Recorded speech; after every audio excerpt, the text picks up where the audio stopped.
Hey guys, welcome back. Today we're looking at a Fotga adjustable ND filter. This, as you can see, professes to be a professional filter, so we'll see about that. They're calling this the Slim Wide Brand Fader ND designed for digital camera. That's quite wordy. But yeah, the box is actually pretty nice. I like this box a lot because, well, first of all, it's a nice plastic box, protects it well, and then once you open it up, hold on.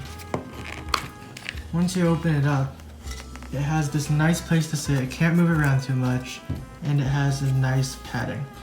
But let's get the box out of the way and talk about the actual filter. From the factory, it comes very clean as we would expect.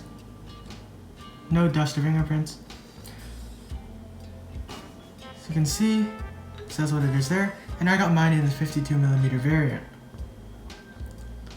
Now, when we do testing, we'll be putting it on my Sigma 30mm f1.4, which is a very nice lens, by the way. You can see here's how you adjust it. You have from there to there, min to max. And it's pretty cool. You just rotate it and it gets darker and lighter. Let me show you, if you don't believe me. Let's see how we can do this. Okay, I'll just go this way. So you should definitely be able to see it getting darker. And then once you pass max, it'll flip. As you can see, pretty cool. Now because of this design, how you can adjust it, you only need one filter, which is always good. However, it is going to be more bulky, and almost always performance is going to suffer in not only sharpness, but also just quality, color quality, and the actual ND filter itself. So we're going to be testing that out pretty soon. In fact, it'll be within this video. It is made out of aluminum, which is always nice and durable, not cheap plastic. And of course, the actual filter part is glass. In fact, I think this is multiple panes of glass. So now, finally, let's go test out the performance. Oh, sorry, one more thing. How do you attach it to a lens? Well, it's pretty basic, same as any other filter to any other lens. It's via threads. So you just make sure, be careful you're not cross-threading it. And also be sure you're not just turning the adjustment part, that you're turning the whole thing. So you're gonna wanna hold on to this back end too. But if you can just line it up here. Of course, making sure that your filter size is matched. This is 52mm, I think. Something like that. And it should tighten up quite nicely. So yeah, there we have it. And then now you can spin this to adjust darkness. Pretty cool. But anyways, as I said, let's get to it. Performance test. Alrighty guys, now that we're on the computer, let's take a look at our sample photos to check out the performance of this filter. So what we're looking at right here is our base photo. This one is taken without the filter on at all. ISO 100 and f2.8 are going to stay the same throughout our range, and that's really not going to change because, well, we are in aperture priority mode, meaning only the shutter speed will change, allowing us to see exactly how much it is stopping it down. So first, let's just attach the filter at its lowest possible setting. Immediately, before even looking at our shutter speed, we see a major shift in colors, and that's already a big problem.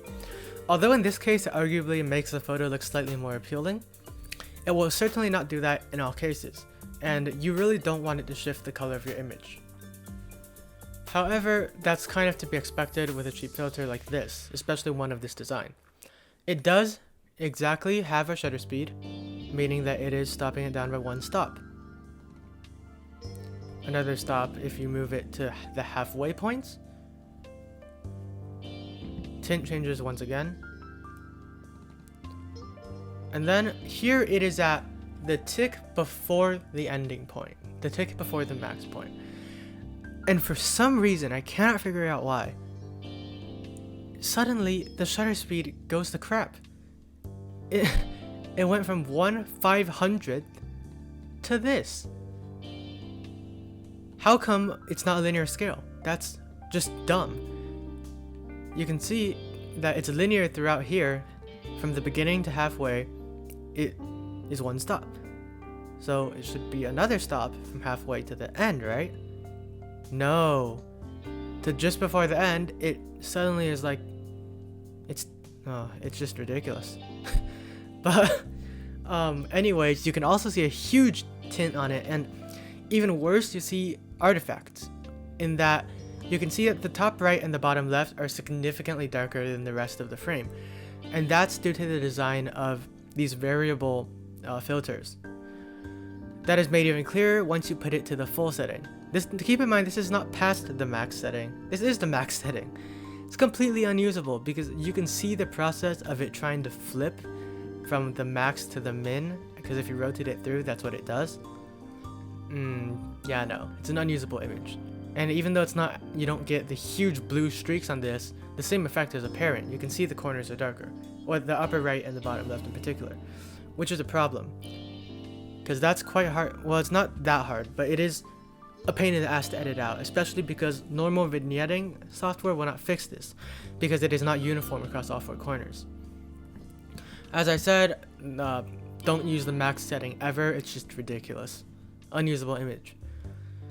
So I'm quite disappointed, not gonna lie, with the photo performance of this. I can't see it being good enough for pretty much anyone. The change in tint is already bad, and then towards the end of the range it just becomes unusable. However, nonetheless, we are still going to give it a fair chance and take a look at our sharpness reduction, which is what cheap filters are famous for doing. If we zoom all the way in, nice and sharp manually focused photo, which all of them are manually focused to the same point. So let's see. There's a decrease in sharpness. We are zoomed in 1:1 right now, 100% by the way. Actually, let's zoom in even farther. We can go to 200. Okay, no, that just makes our original photo look blurry. But 1:1 here. Yeah, there is a quite apparent decrease in sharpness, but it's not horrible. Honestly, I expected worse, just seeing as how bad the actual filter performance was. The optics are not actually that horrible in terms of sharpness reduction, but it is definitely noticeable at 1:1. Thankfully, stopping it down further does not change this. It does not reduce our sharpness any more than it did at the beginning. Probably because the glass isn't changing. Now if we zoom all the way out, you can see, you can't see it. So let's zoom into 50%. You can kind of tell here, but it's not too bad. So yeah, for most people, especially somebody who's a beginner, who's gonna be the target audience of a filter like this, because professionals will never use a variable filter because, as we said, they have horrible performance in a lot of ways. But for a beginner who just wants it for the portability and convenience, I'd say that at least the sharpness reduction is not too bad. However, the other flaws make it an unworthy purchase. I would not recommend buying this product. So thank you guys for watching, and I'll see you guys next time. But if you would insist on buying this product, well then please do use my Amazon affiliate link that I have linked down below. Again, I don't recommend it. I'm not going to try to make you buy it just for profits, but it does help me out a little bit if you do. So if you do decide you want this for whatever reason, do it through my link down below. Anyways, thank you guys so much for watching.